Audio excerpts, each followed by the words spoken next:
Assalamualaikum warahmatullahi wabarakatuh. Perkenalkan, nama saya Aulia Kendra Kuswanda dari kelas APL 3. Saya akan menjelaskan tentang apa itu APAR dan apa saja jenis-jenisnya.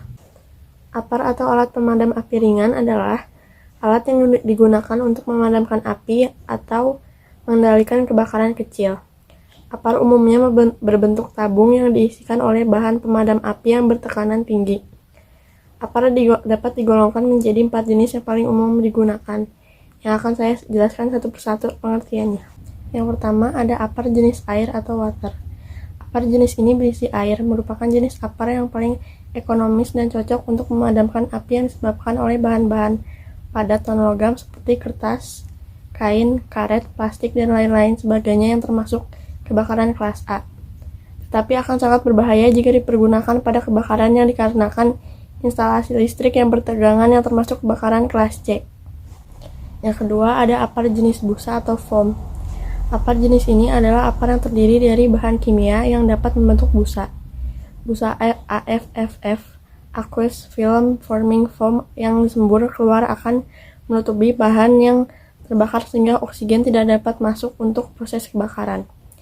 APAR jenis busa AFFF ini efektif untuk memadamkan api yang ditimbulkan oleh bahan-bahan padat non-logam seperti kertas, kain, karet, dan lain sebagainya yang termasuk kebakaran kelas A, serta kebakaran yang dikarenakan oleh bahan-bahan cair yang mudah terbakar seperti minyak, alkohol, solvent, dan lain sebagainya yang termasuk kebakaran jenis B.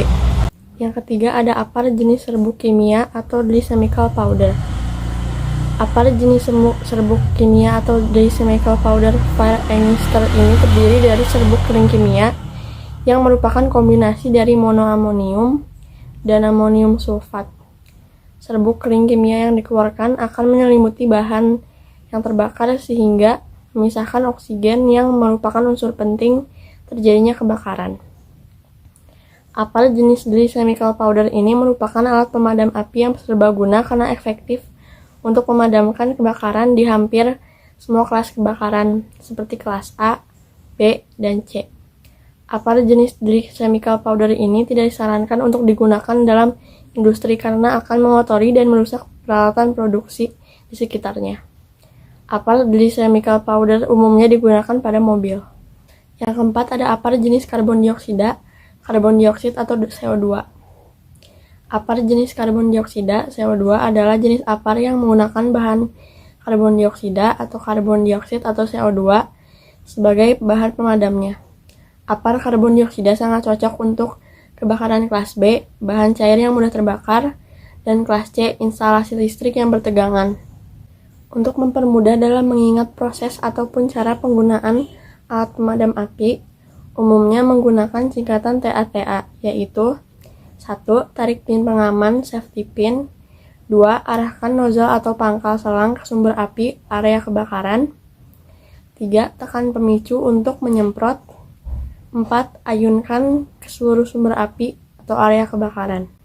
APAR memiliki ketentuan pemasangan. Hal-hal berikut adalah ketentuannya. Yang ke-1, posisi APAR harus mudah dilihat, mudah dicapai dan diambil serta dilengkapi tanda pemasangan. Tinggi pemberian tanda pemasangan adalah 125 cm dari lantai tepat di atas APAR yang bersangkutan. Yang kedua, bagian paling atas APAR harus berada pada ketinggian 120 cm dari lantai, kecuali jenis CO2 dan tepung kering atau dry chemical dapat ditempatkan lebih rendah dengan syarat jarak dasar APAR tidak kurang dari 15 cm dari lantai. Semua tabung APAR sebaiknya berwarna merah.